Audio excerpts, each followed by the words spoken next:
Nada une más a la familia que los deliciosos huevos de Eggland's Best. Nos encanta su sabor, siempre delicioso y fresco de granja. Además de la mejor nutrición, como 6 veces más vitamina D, 10 veces más vitamina E y 25% menos de grasa saturada que los huevos regulares. Con Eggland's Best puedes estar segura de que estás obteniendo lo mejor. Eggland's Best. Mejor sabor, mejor nutrición, mejores huevos. Visita egglandsbest.com para más información. ¿Quieres recibir mensajes de Julio Ariza para estar informado de todo lo que ocurre en el mundo? El Telegram de Julio Ariza tiene todo lo que necesitas. Solo tienes que abrir la aplicación de Telegram en tu teléfono móvil y en la zona del buscador escribir Julio Ariza. Fíjate en que sea el canal oficial, el de @JulioArizaElToro. En cuanto lo tengas, solo tendrás que hacer clic y una vez aquí dar a la opción de unirme para seguirlo. Y listo. Noticias alternativas, reflexión y vídeos interesantísimos en @JulioArizaElToro. Y ahora también en WhatsApp. Conecta con Julio Ariza. Escápate del calor de Madrid y ven al restaurante El Torreón, en la cima del Monte del Pardo. Las mejores carnes y pescados desde 40 €, vino incluido. Carne picaña brasileña y lomo de buey, auténticos. Disfruta de su famosa paella con langosta y de grandes vinos y licores. En sus amplísimos salones climatizados y terrazas. Cocina abierta de 11 de la mañana a 1 de la noche. Parque infantil, gran parking. Restaurante El Torreón, naturaleza, a 10 minutos de Madrid. Reservas en restauranteeltorreón.com. Mensaje de Marga para sus jefes. Oye, chicos, que muchísimas gracias por todos estos años juntos. Pero me lo voy a montar por mi cuenta, ¿vale? Que como siempre me decíais que llamándome Margarita me pegaba a tener una floristería, pues os he hecho caso. Me he lanzado y ya tengo el local. Se va a llamar De Flor en Flor. Cuando sabes que ha llegado el momento, estamos contigo. Descubre todo lo que te ofrece el Santander para impulsar tu negocio desde 0 € al mes. Promoción válida hasta el 20 de enero de 2026. Consulta condiciones en bancosantander.es. Cuando lo sabes, lo sabes. ¿Tu piel ha perdido firmeza? ¿Tus articulaciones están más rígidas?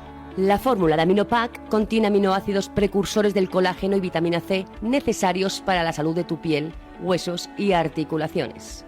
Dale a tu cuerpo lo que necesita para producir colágeno con Aminopac. Pídelo en tu herbolario o farmacia o visita ahora mederinutrición.com. Escucha este programa cuando y donde quieras. No importa si te perdiste el directo, porque lo tienes completo en podcast. Encuéntranos en iVoox, Spotify, Amazon Music y Apple Podcasts. Radio Libertad, a un clic de distancia.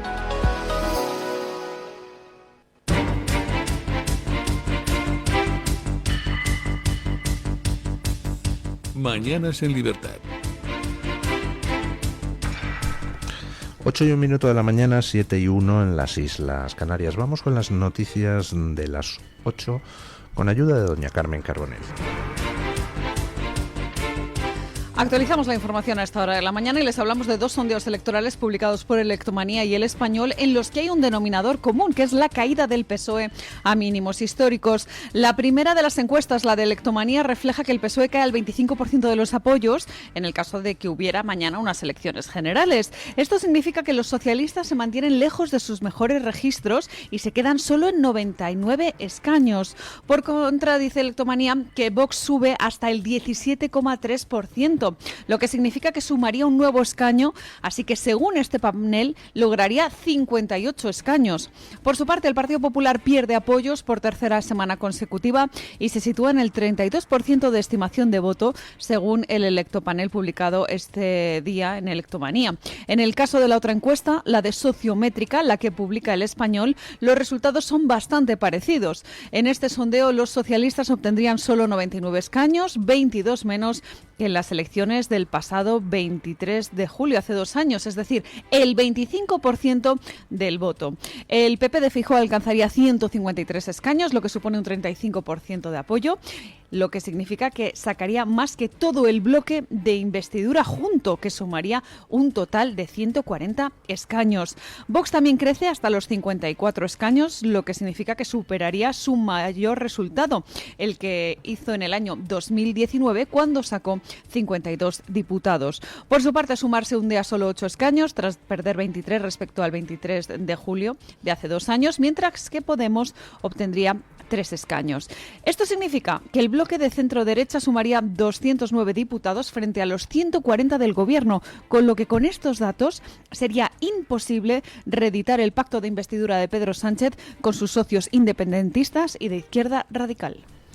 Bueno, la encuesta de Metroscopia sitúa a Vox ya por encima del 17% y acercándose a los 60 escaños. La de Sociométrica es un poco más cauta con Vox, le da el 16% y 54 escaños, pero en cualquier caso sería su mejor resultado histórico si eso se confirmara en unas elecciones mañana. Tiene muchos datos interesantes la encuesta del Español, es decir, la de Sociométrica, por ejemplo, que en estos momentos la fidelidad de los votantes del PSOE es de solo el 58%.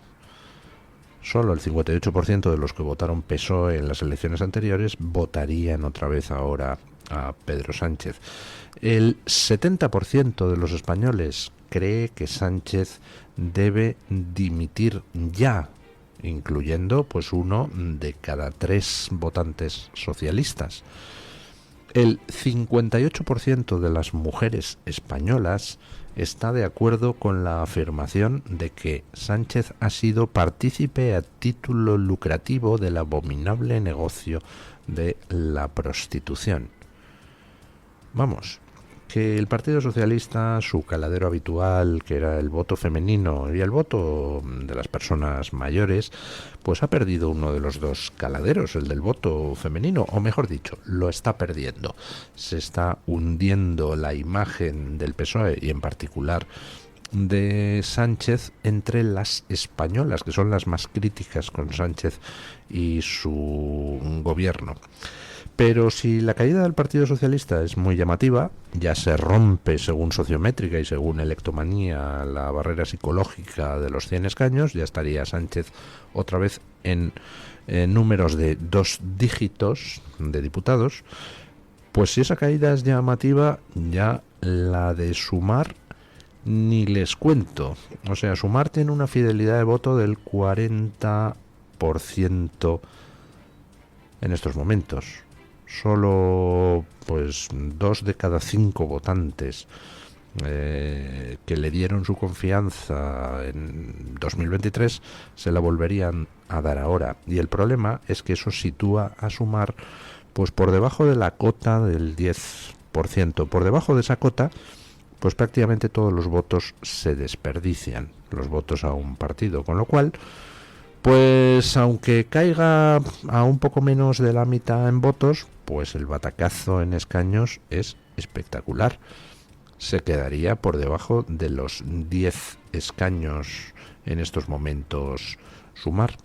Resultado de todo ello, vuelco hacia la derecha histórico con el PP y Vox acercándose entre los dos a la cota de los 210 diputados. Eso no es mayoría absoluta, eso es mayoría absolutísima. De hecho, según nuestra normativa constitucional, esos 210 diputados abrirían la puerta a que se hiciera una reforma constitucional en profundidad. Dudo yo de que Feijóo esté por la labor, pero la posibilidad estaría ahí. Y los casos de corrupción contra el Partido Socialista pues continúan avanzando. De vez en cuando parece que alguno de esos casos duerme. Parece que alguno de esos casos queda pues como si se hubiera congelado, pero no, la justicia sigue su curso. Y María Jamardo trae hoy en el debate pues una interesante noticia. Parece que esta semana es decisiva para el presunto delincuente que dirige la Fiscalía General del Estado. Me refiero a don Álvaro García Ortiz. Les hablamos ahora del fiscal general del Estado porque la Sala de lo Penal del Tribunal Supremo está ultimando la resolución del recurso presentado por el propio Álvaro García Ortiz contra el auto que acordó su procesamiento por un presunto delito de revelación de secretos, según publica hoy El Debate. Por tanto, la decisión del Tribunal Supremo será definitiva para confirmar o revocar el procesamiento de García Ortiz y determinar si finalmente debe sentarse en el banquillo de los acusados. Este recurso se interpuso después de que el juez instructor dictara el auto de procedimiento abreviado, lo que implica que la causa contra el fiscal general del Estado avanza hacia la apertura de juicio oral. Recordemos que en este caso se investiga la supuesta filtración por parte de Álvaro García Ortiz de información confidencial relacionada con Alberto González Amorador, el que es pareja de Isabel Díaz Ayuso. Bueno, pues tenemos al fiscal Álvaro García Ortiz, pues posiblemente enfrentado al banquillo de los acusados. Teníamos la duda de cuándo iban a resolverse esos recursos que llevan ya varias semanas ahí durmiendo en un cajón del Supremo. De hecho, pues ya parecía que a lo mejor el Supremo lo iba a dejar para después de las vacaciones, pero no, parece que esta semana se van a resolver esos recursos. Pueden pasar dos cosas. Una, menos probable es que el Supremo acepte los recursos contra el procesamiento. La verdad es que sería bastante escandaloso, porque los datos para enjuiciar a García Ortiz pues son abrumadores. La otra posibilidad, que es la más probable, es que el Supremo confirme el procesamiento de García Ortiz, con lo cual el juez tendría que señalar fecha para la apertura del juicio oral. Eso ya yo creo que va a ser imposible, lo dice también doña María Jamardo, que pase esta semana. Es decir, si el Supremo confirma el procesamiento de García Ortiz, rechazando los recursos contra ese procesamiento, pues ya nos iríamos de vacaciones con García Ortiz pues pendiente de que se señale apertura de juicio oral, pero eso ya no pasaría hasta que se vuelva de las vacaciones en septiembre. Pero en cualquier caso ya García Ortiz quedaría sí o sí abocado al banquillo. Con lo cual, pues no sé qué es lo que va a hacer Sánchez. Porque el espectáculo de todo un fiscal general del Estado sentado en el banquillo siendo enjuiciado como presunto delincuente, pues yo creo que es demasiado hasta para Sánchez, cuya capacidad de resistencia conforme pasan los días pues es lógicamente menor. Como los boxeadores que resisten un golpe y otro, sí, pero al final cada golpe va ablandando y al final pues algún golpe le termina tirando a la lona. Y no sabemos al principio del asalto cuál va a ser ese golpe. No es el único que puede enfrentarse con el banquillo por el delito de revelación de secretos, García Ortiz. ¿Recuerdan ustedes? Hemos hablado de ello en estos micrófonos, que un expresidente de la Audiencia Nacional, que no pertenece precisamente a ninguna asociación progre, sino todo lo contrario, pues había dado avisos al gobierno sobre el resultado de los juicios al mayor trapero, el de los mozos de escuadra durante el golpe de Estado de 2017 en Cataluña. Bueno, se presentó una querella contra este señor y el juzgado en el que ha recaído esa querella pues ya ha pedido confirmación de que no está aforado para proceder contra él. Escuchen. Les hablamos ahora del llamado proceso independentista de Cataluña y de los movimientos llevados a cabo por los secesionistas catalanes que han pasado por los tribunales. Según publica el diario El Mundo, un juzgado ha solicitado confirmar si José Ramón Navarro, el expresidente de la Audiencia Nacional, ha perdido su condición de aforado para poder abrir una causa contra él. Y es que el expresidente de la Audiencia Nacional pidió una excedencia voluntaria de la carrera judicial desde el pasado 1 de abril, cuando terminó su periodo de 11 años como presidente. En el caso de que ya no estuviera aforado, como tendría que ser al estar en excedencia, se le podría investigar por una presunta filtración interesada de información confidencial a José Luis Ábalos. Y es que en el año 2020 el presidente de la Audiencia Nacional envió presuntamente un mensaje al entonces ministro de Transportes y secretario de Organización del PSOE, a José Luis Ábalos, informándole de que se iba a absolver a José Luis Trapero, y lo hizo 2 meses antes de que el tribunal notificara oficialmente la sentencia. Concretamente le mandó un WhatsApp presuntamente a José Luis Ábalos y, según los mensajes publicados en El Mundo, contenía un fallo jurisdiccional de especial trascendencia, vulnerando de forma directa el deber de sigilo que impone la Ley Orgánica del Poder Judicial y por el principio de independencia judicial. Recordemos que José Luis Trapero, el exdirector de los Mozos d'Esquadra, fue absuelto en octubre de 2020 por la Audiencia Nacional del delito de sedición relacionado con su proceder durante el referéndum ilegal organizado por los independentistas catalanes en el año 2017.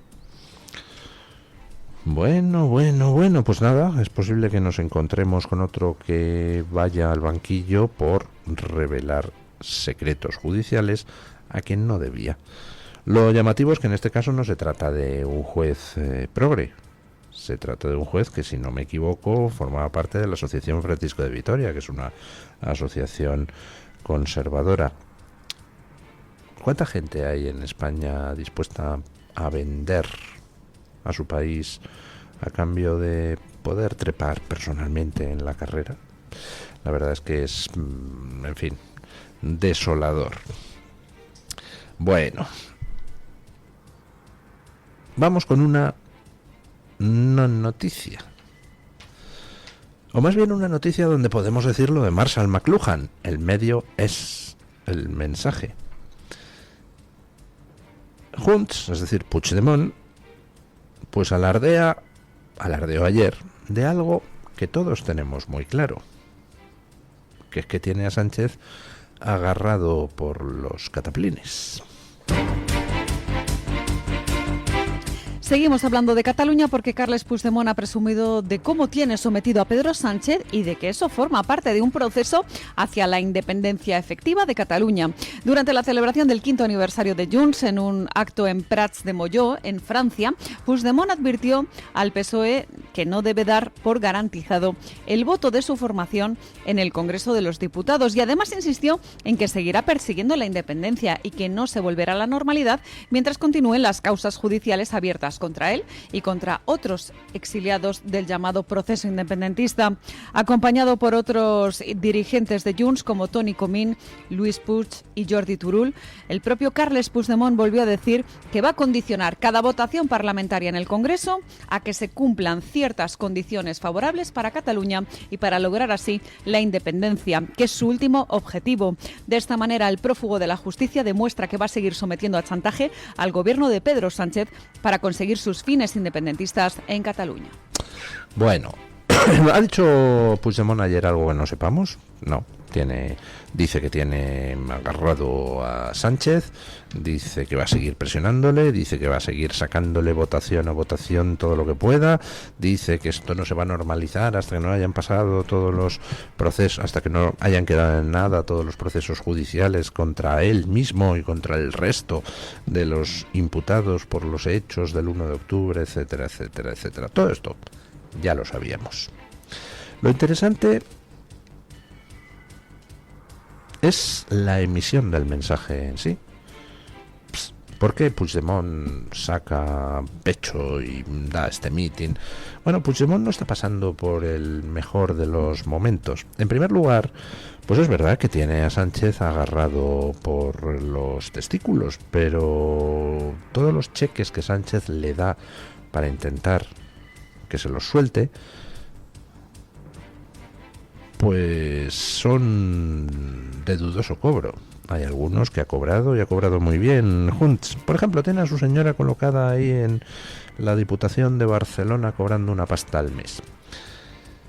Pero hay otros muchos, por ejemplo, el tema de la amnistía, donde al final resulta que no había fondos suficientes en la cuenta. La amnistía ha alcanzado a muchos de los implicados en el golpe de Estado separatista del 1 de octubre, pero no a Puigdemont, porque ni siquiera Sánchez puede hacer todo lo que le place y hay límites para el tema de la amnistía, salvo que ahora el Tribunal de Justicia de la Unión Europea valide lo que ahora ha hecho Sánchez, que tampoco me extrañaría, pero de momento hay límites al tema de la amnistía porque la propia legislación europea excluye cierto tipo de delitos. Por ejemplo, pues no se puede amnistiar el terrorismo Por ejemplo, no se puede amnistiar la malversación de fondos públicos. Así que, de momento, esa parte de los pagos no la ha podido cobrar Puigdemont.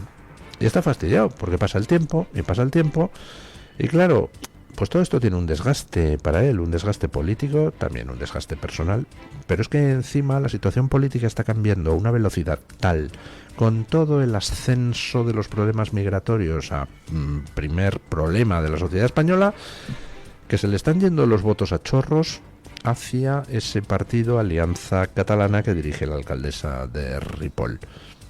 Así que cuanto más tiempo pase, pues más se le va a complicar la situación a Puigdemont. Y Puigdemont tiene prisa, Puigdemont está nervioso, dentro de su formación pues empieza a haber grietas. El otro día dimitieron, me parece que eran 16 del Consejo de la República Catalana que rodea a Puigdemont.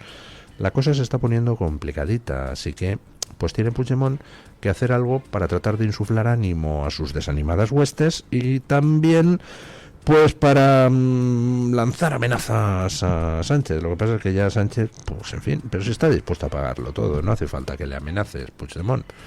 Sánchez, si por él fuera, vamos, te regalaba una red de saunas y el mismo Sánchez se prostituiría en ella para que tú sacaras el rédito económico. Sánchez está dispuesto a dártelo todo.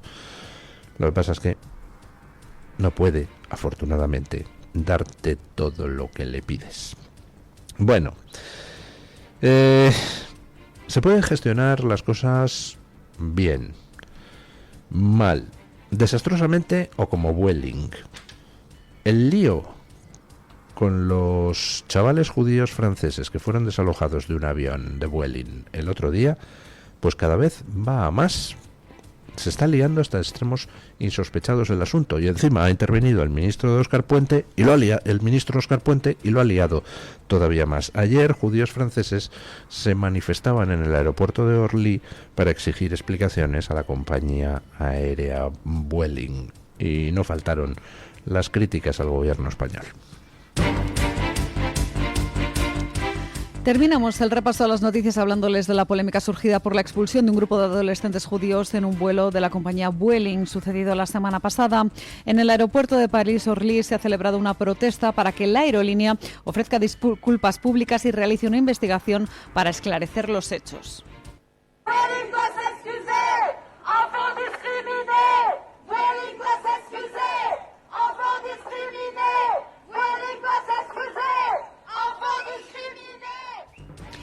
El incidente ocurrió el pasado 23 de julio cuando estos jóvenes regresaban de un campamento y fueron discriminados al desembarcar en el aeropuerto de Valencia. En la concentración, los manifestantes subrayaron la necesidad de condenar con firmeza cualquier tipo de odio y discriminación, especialmente dado los actos antisemitas que están aumentando significativamente en Francia y en toda Europa en general. Bueno, la gestión del tema por parte de Vueling no ha podido ser más torpe. Y encima salió Óscar Puente a intentar echarles una mano y ya la terminó de fastidiar del todo. Lo de Óscar Puente es que es panota. Coge y pone un tuit el otro día diciendo: ¿con quién van a estar los patriotas españoles? ¿Con la compañía española Vueling o con esos niñatos israelíes? Dices, un momento, no, a ver, voy a ver si he leído bien. Volví a leer el tuit, que por cierto estaba plagado de faltas de ortografía, o sea, no entiendo cómo este señor ha llegado a ministro. Bueno, sí lo entiendo. Resulta que Óscar Puente se pone a insultar a los chavales que habían sido desembarcados del vuelo y les llama niñatos israelíes, cuando no son israelíes, son judíos franceses que volvían a Francia. Claro, aquello desató en Francia una tormenta política con diputados franceses exigiendo disculpas a Óscar Puente, etcétera, etcétera, etcétera. Y la cosa llegó hasta tal punto que el ministro de Exteriores francés llamó a la consejera delegada de Vueling y llamó al propio embajador español en Francia para exigirles una investigación en profundidad, para exigir disculpas por lo que había hecho Óscar Puente. Y al final Óscar Puente, ese señor que parece tan chulo, pues ha tenido que borrar el tuit y comérselo con patatas. vamos al tema del incidente y la respuesta de Vueling, porque es que es todo demencial. Vamos a ver. 50 niños judíos son desembarcados de un avión y hemos visto imágenes de la Guardia Civil con una de las monitoras tirada en el suelo, esposada, y empiezan a salir testimonios de niños y de gente que estaba en el avión que dicen que para nada hubo nada que justificara esa intervención de la Guardia Civil.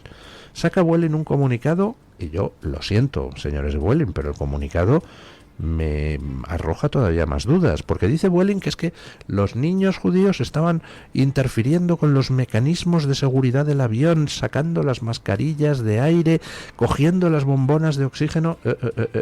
Un momento. ¿Las mascarillas de aire? No sé, yo a lo mejor es que he volado en vuelos raros, pero yo en todos los vuelos que he ido, las mascarillas de oxígeno están arriba, encima de los asientos, en un compartimento que no se puede abrir, que se abre automáticamente, y además lo dicen en las demostraciones de seguridad, en caso de despresurización de la cabina, y que por lo visto tiene un mecanismo adicional por el cual el piloto se aprieta un botoncito, hace que se abran esos compartimentos y que caigan las mascarillas de seguridad. ¿Cómo que los niños judíos estaban cogiendo las mascarillas de seguridad? ¿Qué hicieron? ¿Forzar los compartimentos con un destornillador o cómo? No lo entiendo. ¿Y las bombonas de oxígeno? ¿Qué bombonas de oxígeno? ¿Es que dentro de la cabina de pasaje hay bombonas de oxígeno? Pues no lo sé. Yo no me he fijado nunca. Tendré que fijarme a ver dónde hay bombonas de oxígeno. Pero el caso es que falta aquí información. No he podido encontrar ningún testimonio de algún pasajero que dijera que efectivamente estaban montando un follón los chicos. Y vamos, para que se ordenara el desalojo tenía que ser un follón de 3 pares de narices. Por otro lado, lo de la intervención de la Guardia Civil con la monitora esposada en el suelo. Suena todo muy raro. Y teniendo en cuenta la serie de incidentes contra judíos que estamos viendo, ayer en Viena unos judíos negaron a servirles en un restaurante por ser judíos, a unos músicos judíos de una orquesta. El otro día en un bar de Galicia también el camarero insultó a unos clientes judíos al oírles hablar en hebreo.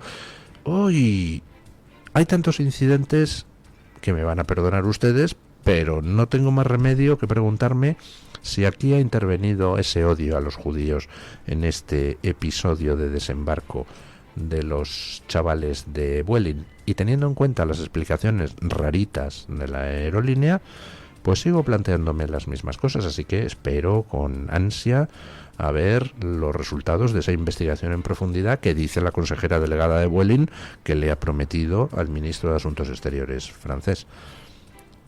Vamos a ver qué es lo que sale de todo ello. Bueno, vamos con Deportes en Libertad.